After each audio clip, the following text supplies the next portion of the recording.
Assalamualaikum warahmatullahi wabarakatuh. Innal hamdalillah wassalatu wassalamu ala Rasulillah Muhammad ibn Abdullah sallallahu alaihi wasallam. Asyhadu an la ilaha illallah wahdahu la syarikalah wa asyhadu anna sayyidana Muhammadan abduhu wa rasuluh la nabiyya ba'da. Wa qala Rasulullah sallallahu alaihi wasallam, inna rifqa la yakunu fi syai'in illa zanahu wala yunfi'u min syai'in illa syanahu. Amma ba'du.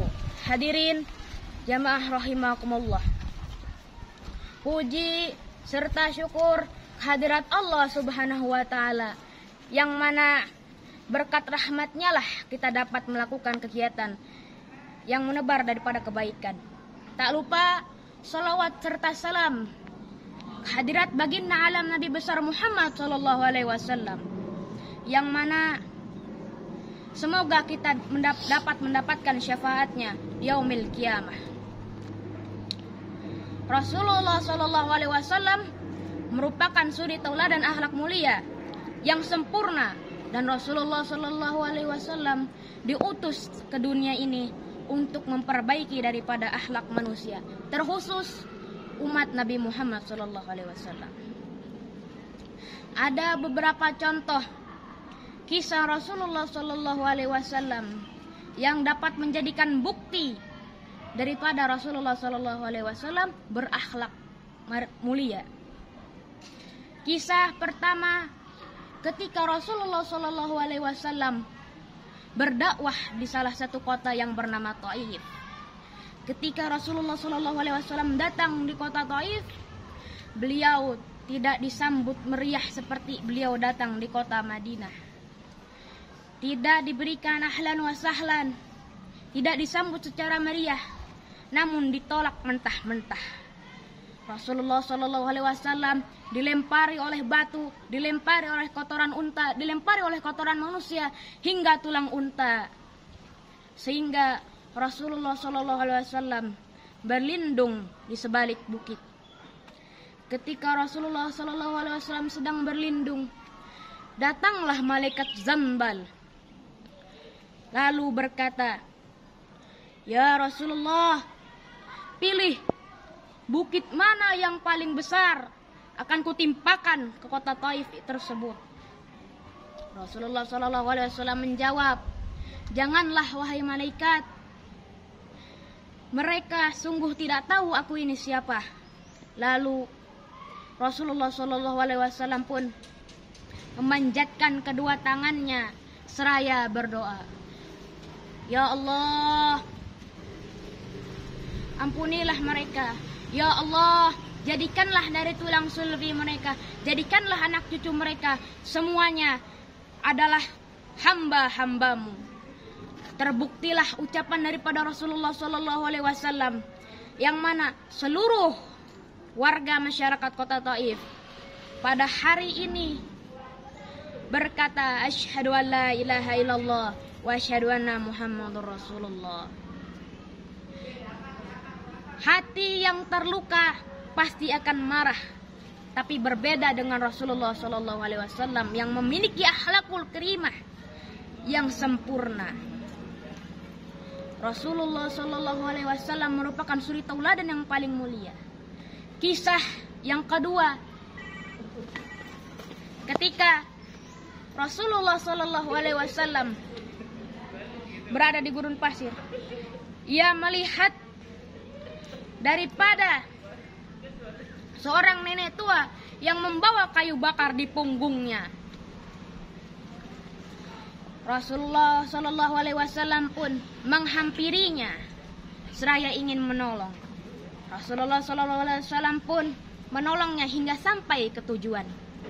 Ketika dalam perjalanan, wanita tua itu selalu mencaci maki daripada Rasulullah sallallahu alaihi wasallam. Wanita tersebut tidak tahu siapa yang menolongnya membawakan kayu bakar. Lalu ketika sesampainya di tujuan, wanita tersebut berpesan, "Wahai anak muda, janganlah kau ikuti Muhammad agar kau tidak dipengaruhi olehnya. Tak lupa wanita tua itu bertanya, siapa namamu wahai anak muda? Lalu Rasul pun menjawab, namaku Muhammad. Wanita tersebut pun terdiam. Tak kunjung beberapa lama mengucapkan, asyhadu an la ilaha illallah wa asyhadu anna Muhammadar Rasulullah. Kisah yang ketiga, ketika Rasulullah Shallallahu Alaihi Wasallam masih hidup di dunia, setiap harinya ia menyuapi daripada kakek tua Yahudi yang berada di pinggir jalan. Dan ketika Rasulullah Shallallahu Alaihi Wasallam wafat,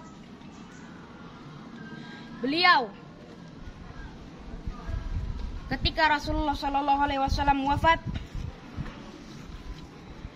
Abu Bakar pun menggantikan Rasulullah Shallallahu Alaihi Wasallam untuk menyuapi daripada kakek tua tersebut.